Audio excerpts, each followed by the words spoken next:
best schools there. We got great lawyers. We got the best schools. We got the best. 100 years. One more job today and I'm good. Hell, I should be off. I gotta be off today. And what's today's the? Wait a minute.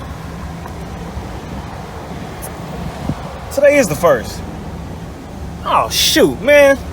Yeah, if they wouldn't have called it a riot. Shoot, I could have took this off as a holiday because this ought to be recognized like 9/11 is. Hell, I mean they don't let it. I guess they don't take off work for 9/11, but still.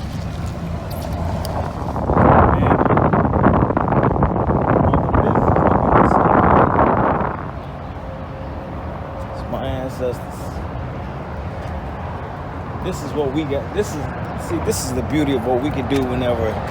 Man, this is awesome.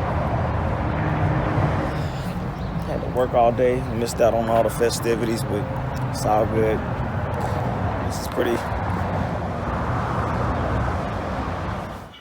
I love this movie.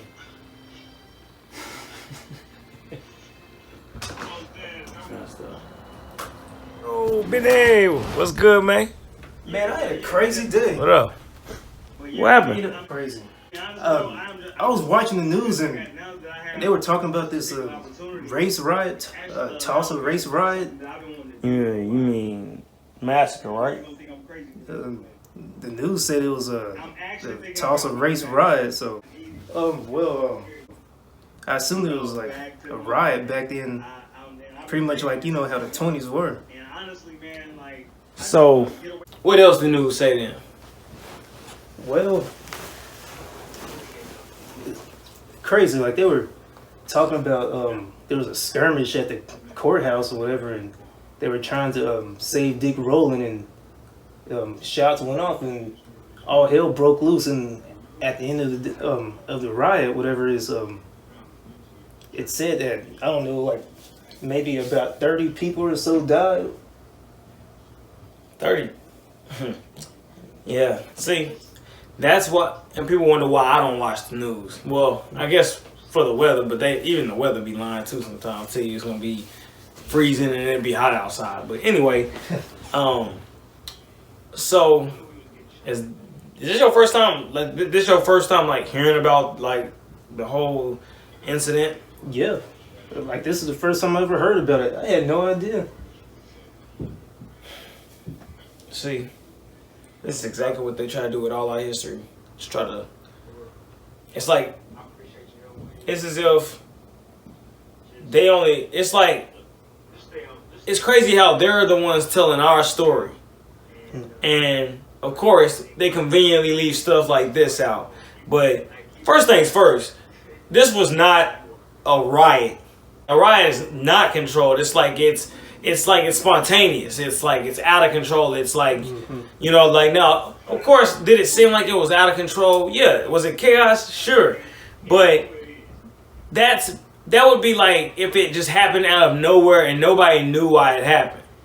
But in this case, it's a whole nother thing. Now, of course, like you said, they're to save Dick Rowland. Well, where are they saving him from? Well, I mean, honestly, if we want to be, if we want, I don't even want to start there because it just irritates me to even think about because that's all they want to talk about is the fact that we had something and they destroyed it. But they don't even want to tell us exactly what we had. See, there was a black man, O.W. Gurley, who actually was working in the Grover Cleveland administration, working for the president, and you know he moved from his hometown of Arkansas all the way to Perry, Oklahoma, and you know from there that's when he started Black Wall Street, and you know so you know when he came to the Tulsa area, he purchased 40 acres of land. I mean, it was about 36 blocks of just vacant land.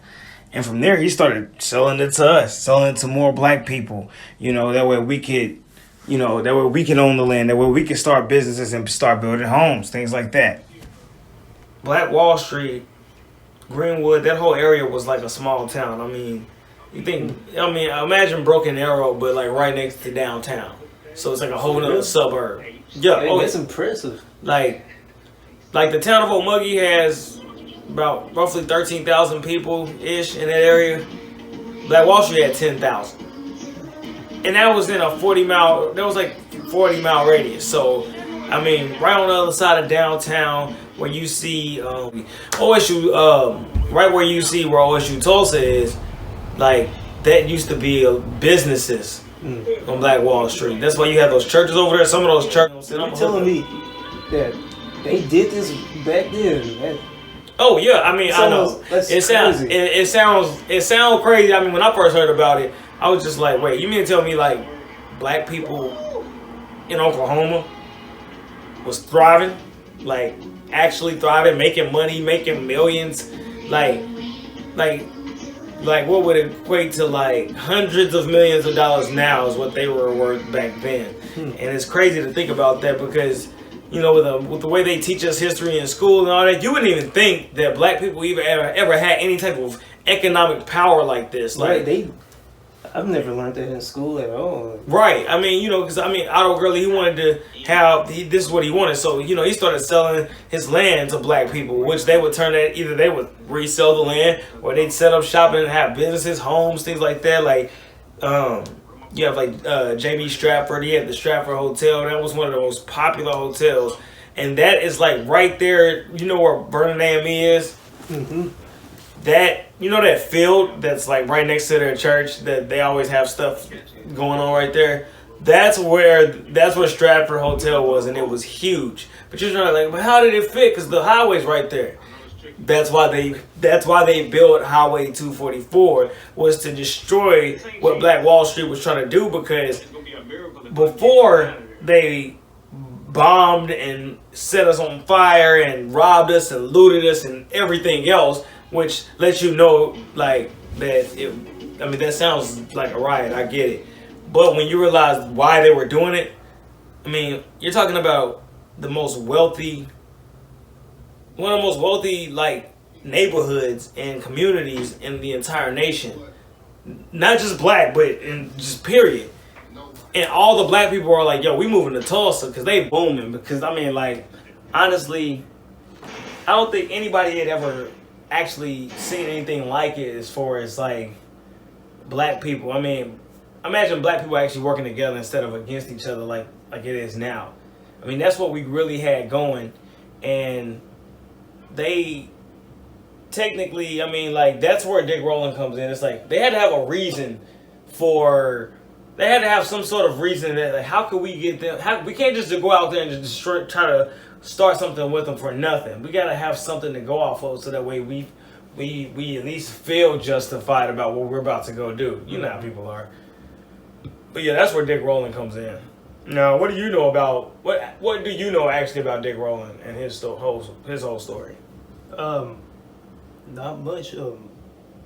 The news report, like, it's pretty much all I know is he was thrown in jail and the riot started because, you know, they tried to get him out of jail, and that's pretty much all I've really heard. Like, I've heard bits and pieces. So you don't know why he was in jail?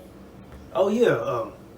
According to the report, they say he was in jail because apparently he attacked a white woman or stepped on her foot or something. That's what they say, but they say that they don't really know what occurred inside of that elevator, so I don't know. Right, so pretty much, I mean, it's not like I'm not gonna act like I was literally there, but I mean, pretty much Dick Rowland and Sarah Page, that's the girl that was operating the elevator, they knew each other. They were basically dating on the low. Dating? Yeah, like, black and white, they couldn't date publicly. Like, hey, we boyfriend and girlfriend. That wasn't gonna happen. I mean, Dick Rowland actually.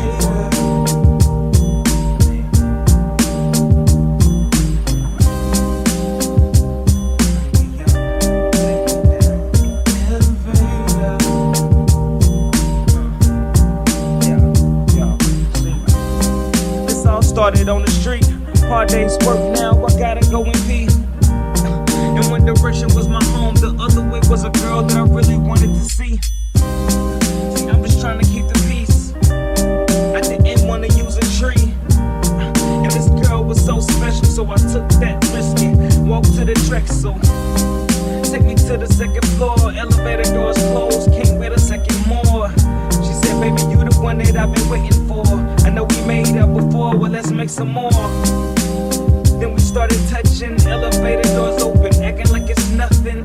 Somebody being nosy probably think we're up to something, but if anybody asks, then I'm frontin'. I started doing too much, made a screen, so before they started dumping, I took off running. I started doing too much, I made a screen, so before they started dumping, I took off running. And it all started with the elevator.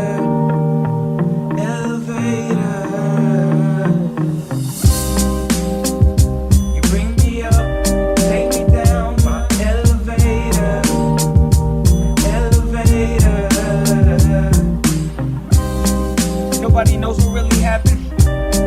They just assume they heard action. Somebody used it as a rumor so they could start attacking. Marching like a pageant, using my story to use us as target practice. Somebody mad because Sarah likes the black kid. Had her bend over backwards and doing backflips. You would've thought it was gymnastics, but all they did was speculate. Well, I'm here to set the record straight. This is more jealous white people filled with hate. Seen me and Sarah dating, tried to infiltrate, but we ended up together when I left the state. But now I'm making sure the story isn't swept away. Almost died when I saw her, she took my breath away. And now forever she my sweetest thing, I'll never forget the day. It all started with the elevator.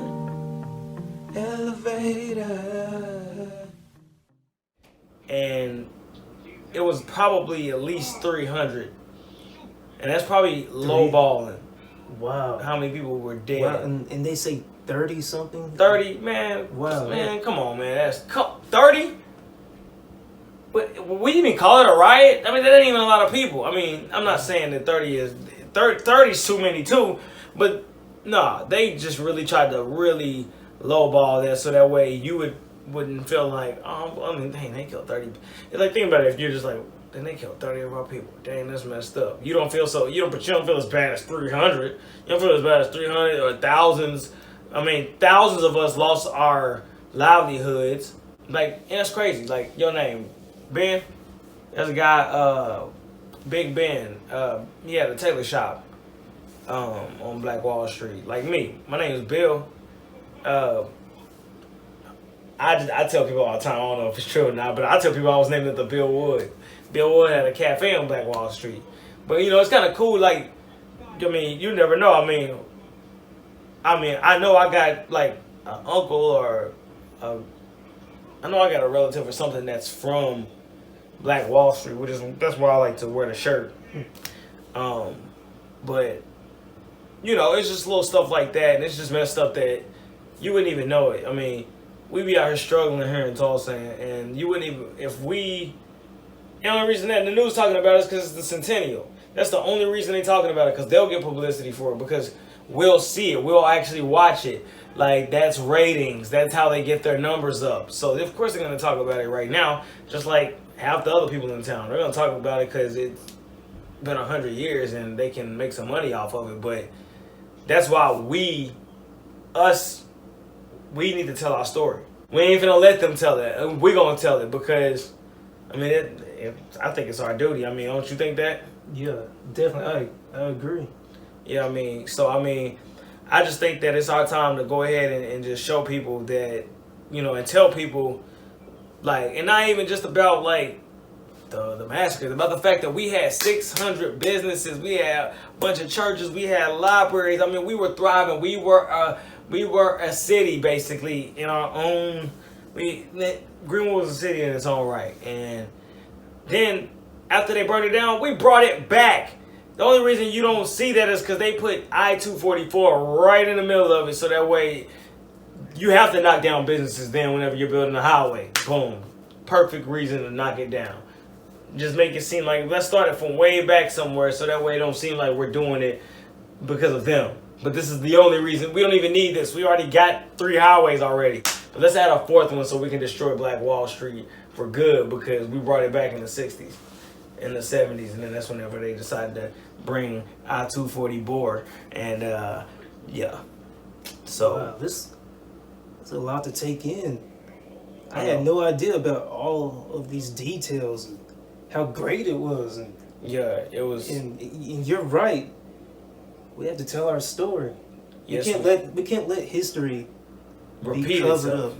Yeah, Can't let it be covered up, and we can't let history repeat itself. And if we don't tell it, then that can happen again. So I think it's time that. I mean, I know we can't get everybody, but we can start with us, man. So I mean, but my only thing I'm worried about is how.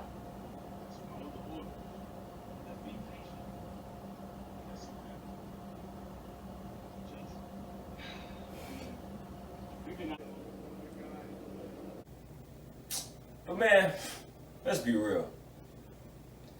The day they listen to us tell our story, that'll be the day Oklahoma start getting earthquakes or something. It's like we in California.